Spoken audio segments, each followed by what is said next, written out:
There's a fish. All right, we are on the board. What are you? Does not feel like a catfish. Let's get this out of the way. Does not feel like a catfish. It's a little walleye. All right. Well, this isn't what we're going after, believe it or not. Believe it or not, a walleye is not what we're going after, but I'm tickled that it's a fish, and we're gonna have fun tonight. The sun is going down. I caught a walleye, but we're actually going, believe it or not, catfishing. Let's get loaded. There's a fish. Now, what are you? It's not a catfish. All right. We're catching non-target species. That's a crappie. We're hoping that... I'm not complaining. Listen, it's fun catching fish, and isn't he beautiful? But we're hoping that the channel cats, now that the sun is down, are going to start getting active. Fingers crossed. Come on, guys. That's not a good sign.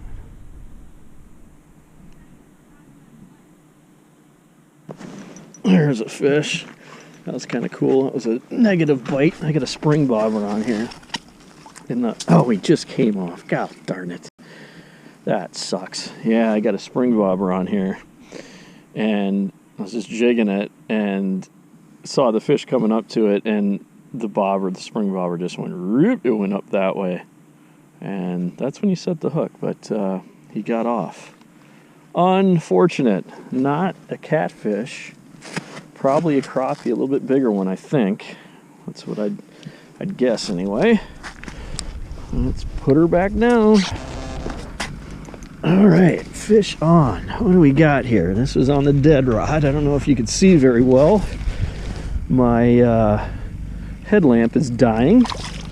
That's a good crappie right there. Good crappie right there. Nice crappie. Again, not the target species, which is, I know this is maybe silly for some people, that I'm actually not going for crappies or walleyes. I'm going for channel catfish, but I am tickled to catch this guy. Well, obviously you can see that I'm inside now, and it's getting very late now. Well, not very late. It's getting late enough. It's like approaching 9 p.m. And I don't know what has happened to this particular lake on the Horseshoe Chain of lakes. If you're not familiar with the Horseshoe Chain of lakes, it is a group of lakes in central Minnesota that has a bunch of channel catfish in it. And they've actually gotten much bigger in this system. They used to be pretty stunted, but now they've gotten bigger. But the problem is I haven't been able to find them in winter on this particular lake of the Horseshoe Chain. So I just... I don't know what's going on. I know they're in here. I know they're much bigger. I want to catch them through the ice bigger, but it's just so frustrating. So what's happening right now, there is life on the graph that I'm looking at right now, but it gets to a point in the night where you get kind of just a bunch of activity. I want to call it activity. That's not the best way to put it, because it's not really doing anything. But it's life that I think, it's microscopic life. It's sitting at the bottom. When it gets nighttime, that life becomes more activated and rises off the bottom. I don't know if it's just because it's not worried about stuff eating it, these little phytoplankton and stuff. So you can see all this life come up off the bottom, and it just hangs near the bottom. So right here I'm sitting in 23 feet, and it's, it's going all the way up to 15 feet. So I can show you on my phone what this looks like.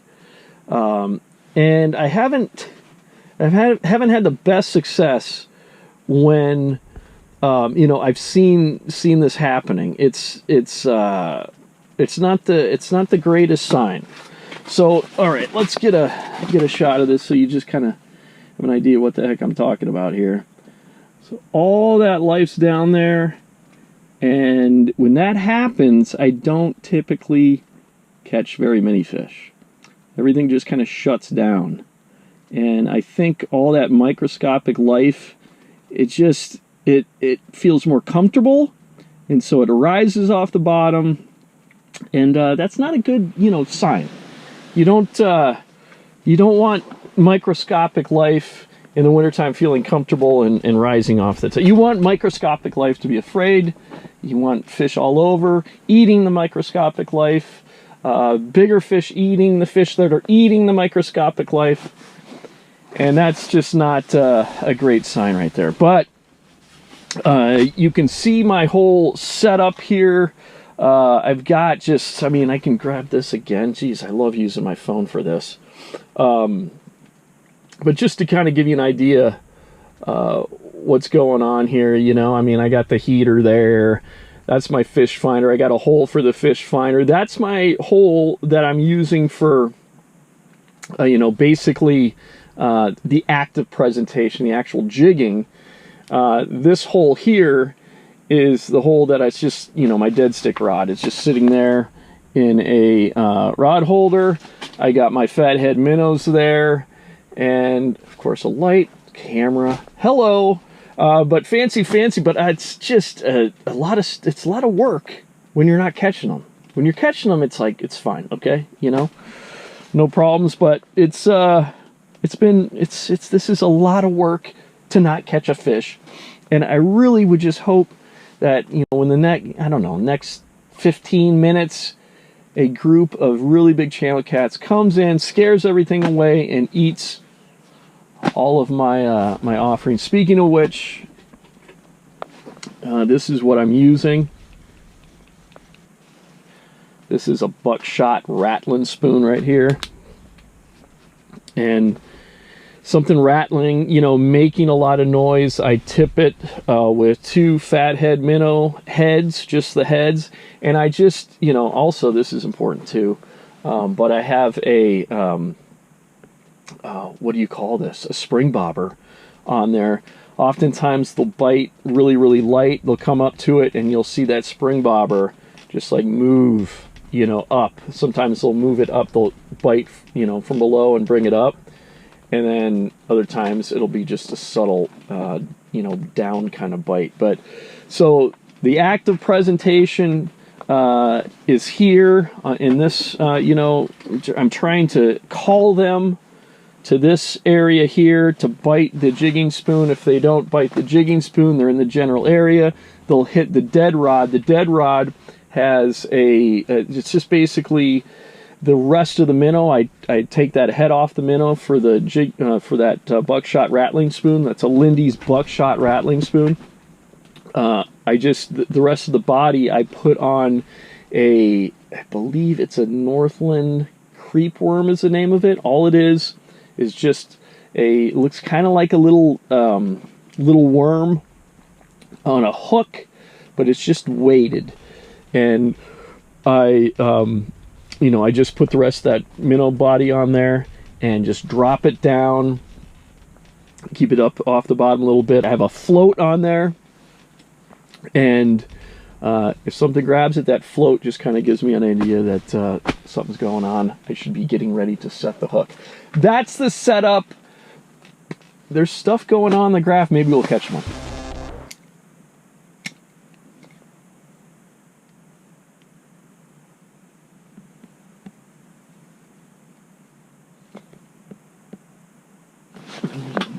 Bite right there. This one, he's grabbing it.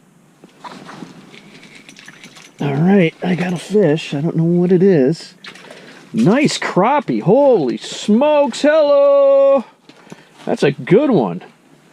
That is a good crappie right there on the dead rod. And now I can show you that this well, I'll show you that in a second here, but look at this beautiful crappie. That is gorgeous. Gorgeous, gorgeous, gorgeous. Yeah, so it's interesting. All that fuzz has kind of gone away, and there's more of these guys showing up. I'm seeing down there now. So I'm hoping that there might be some catfish coming through, here at some point. But that's a nice crappie right there. One of the, gosh, I don't even know if, I've caught crappies on this lake before, but that's certainly one of the bigger ones I've caught on this lake. Of course, I'm always trying to catch catfish when I'm on this lake, but I catch these trash fish every once in a while.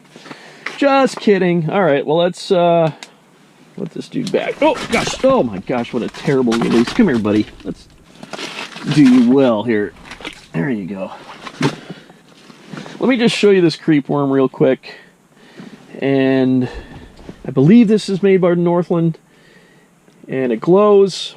It's just a hook with kind of a little, I don't know, like a little grub on there, but it's made of lead, right?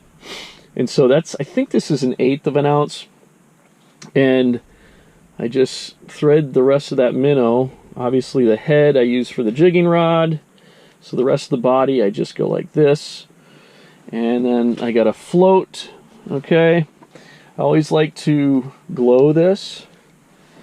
Just because I think, it's dark down there. You would think, I don't know that there's ever been any studies to prove this, but you would think something glowing down there would definitely attract fish. So I do it as much as possible. I can see some fish down there right now. So all this system is just dropping it down. I've got to get that bobber stop. Bring this bobber stop up. Yeah, so I've got the bobber stop, I'm dropping it down, and it's going down, and I'm just watching it on the graph now, going down to the depth that I want. I'm going to set this at about 15 feet. I'm basically setting this above all the activity I'm seeing, and I'll see them actually come up to it, which is kind of cool.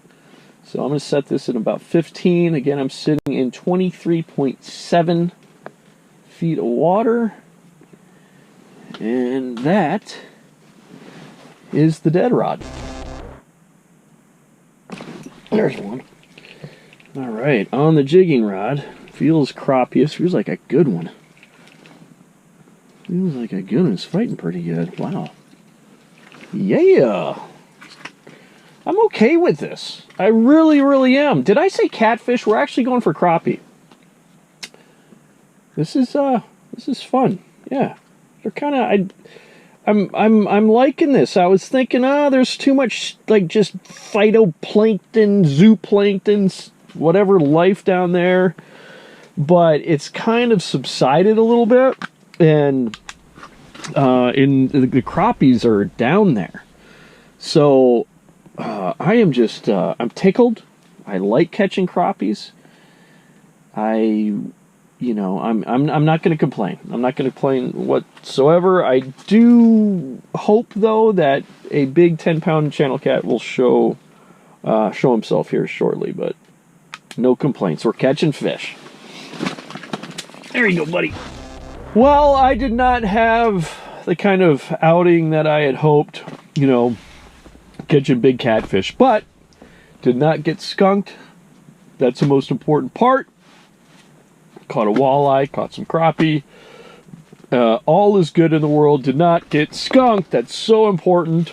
And if there's anybody out there watching this video that fishes the Horseshoe Chain of lakes, specifically for channel catfish in the winter, what am I doing wrong? This lake that I'm on, I'm usually fishing kind of the deepest or near the deepest basin area, and they're just not around like they used to be, and I don't know why that is. So if anybody knows out there, I'd love to know. So please share in the comments. I'd appreciate it.